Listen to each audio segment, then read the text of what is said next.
Beratkan pada penyesuaian desain terhadap manusia adalah dikemukakan oleh Alice dan Enrique Colville 1906.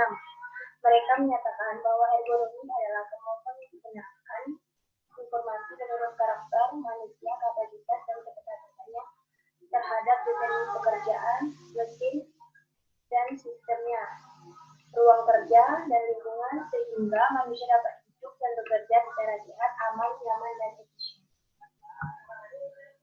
Nah, selanjutnya itu pendekatan dalam desain stasiun kerja.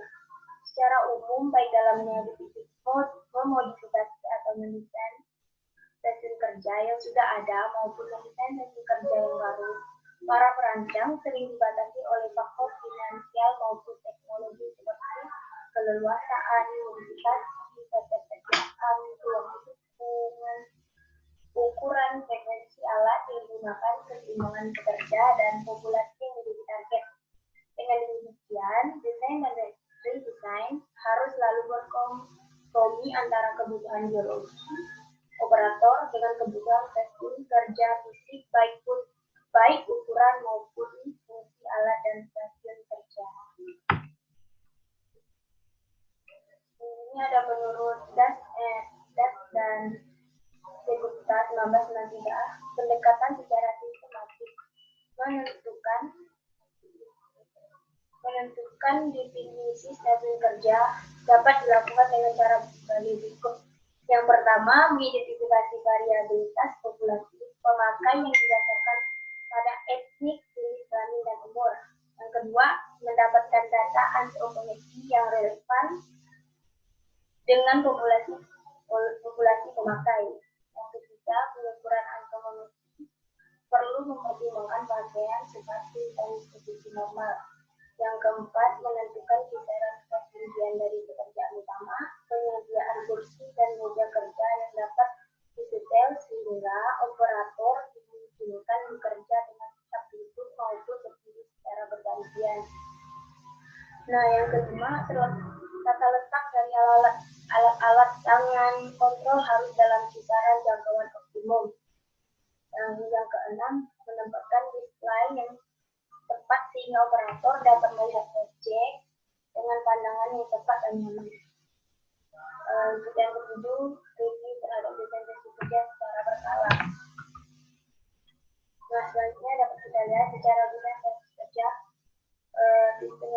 hubungan antara interaksi antara operator dengan komponen kerja dapat dilihat.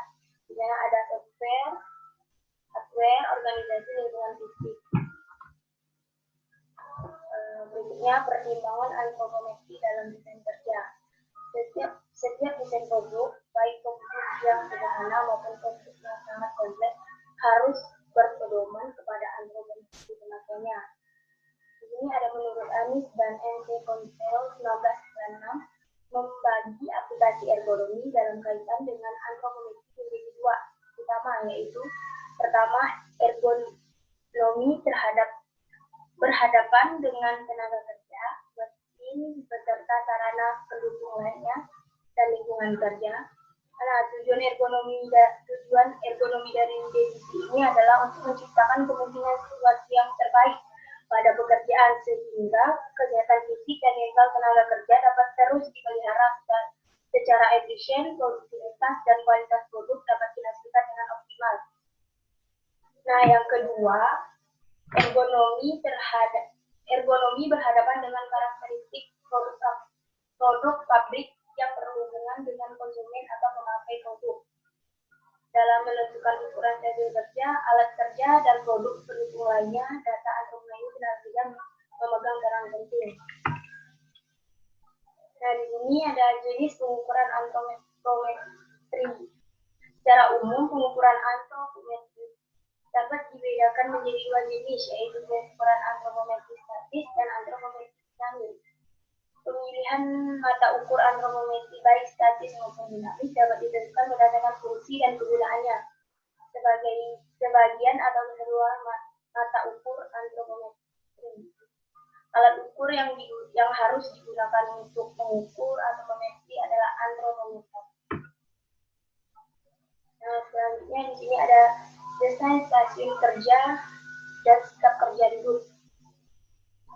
Di sini posisi tubuh dalam kerja sangat ditentukan oleh jenis pekerjaan yang dilakukan. Masing-masing posisi kerja mempunyai pengaruh yang berbeda terhadap tubuh. Namun demikian, sikap duduk terlalu lama menyebabkan otot perut melembek dan tulang belakang akan melengkung sehingga cepat lelah atau mudah lelah. Mengingat posisi duduk mempunyai keuntungan maupun kerugian, maka untuk mendapatkan hasil kerja yang lebih baik tanpa pengaruh buruk pada tubuh, perlu dipertimbangkan pada jenis pekerjaan apa saja yang dilakukan dengan posisi duduk. Selanjutnya, ini ada menurut bulan 1992 memberikan pertimbangan tentang pekerjaan yang baik dilakukan dengan posisi duduk adalah sebagai berikut. Di sini ada terdapat 7 poin. Yang pertama, pekerjaan yang memerlukan kontrol dengan pada kaki. Pekerjaan utama adalah menulis atau memerlukan telitian pada tangan. Dan yang ketiga, tidak diperlukan tenaga dorong yang besar. Yang keempat, objek yang dipegang tidak memerlukan tangan bekerja pada ketinggian lebih dari 4 cm dari landasan kerja. Yang kelima, diperlukan tingkat kestabilan tubuh yang tinggi. Yang keenam, pekerjaan dilakukan pada waktu lama. Dan yang ketujuh, seluruh objek yang dikerjakan atau disuplai masih dalam jangkauan dengan posisi duduk. Nah, selanjutnya, desain stasiun kerja dan sikap kerja berdiri. Nah, tadi yang duduk, sekarang yang berdiri. Selain posisi kerja duduk, posisi berdiri juga banyak ditemukan di perusahaan. Seperti halnya posisi duduk, posisi kerja berdiri juga mempunyai keuntungan maupun kerugian. Namun demikian, mengubah posisi duduk ke berdiri dengan masih menggunakan alat kerja yang sama akan melelahkan. Pada dasarnya, berdiri itu sendiri lebih melelahkan daripada duduk, dan energi yang dikeluarkan untuk berdiri lebih banyak 10-15% dibandingkan dengan duduk.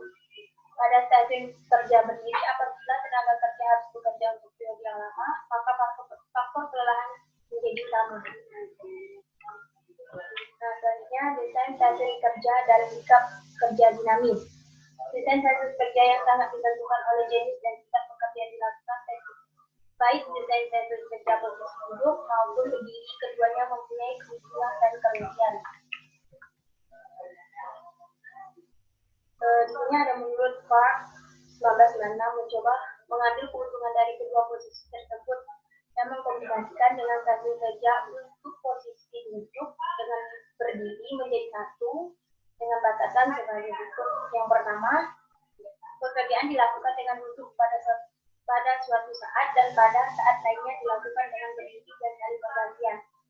Perlu menjangkau sesuatu lebih dari 1 menit ke depan dan atau intensitas di atas landas kerja. Nah, yang ketiga, tinggi landasan kerja dengan kisaran antara 90 sampai 120 cm merupakan ketinggian yang paling tepat baik untuk posisi duduk maupun berdiri. Stasiun kerja untuk sikap kerja dinamis atau duduk di suatu saat dan berdiri di saat lainnya. Selanjutnya, di sini ada menurut DAS 1991 dan Surat 1992 menyatakan bahwa posisi duduk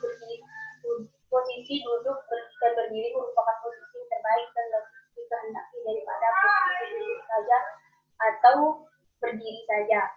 Hal tersebut disebabkan karena memungkinkan pekerjaan berganti posisi kerja untuk mengurangi kelelahan otot karena sikap paksa dalam posisi kerja. Nah, dari materi yang tadi dapat disimpulkan dari uraian tersebut di atas dapat ditarik suatu kesimpulan bahwa satu desain produk harus berpusat pada pemakaian atau human centered untuk mendapatkan sikap kerja etika yang dinamis diperlukan stasiun kerja yang memungkinkan pekerjaan dapat dilakukan dengan sikap duduk di suatu saat dan sikap berdiri atau duduk berdiri di saat lainnya. Mungkin itu sudah dapat disampaikan. Sekian dan terima kasih.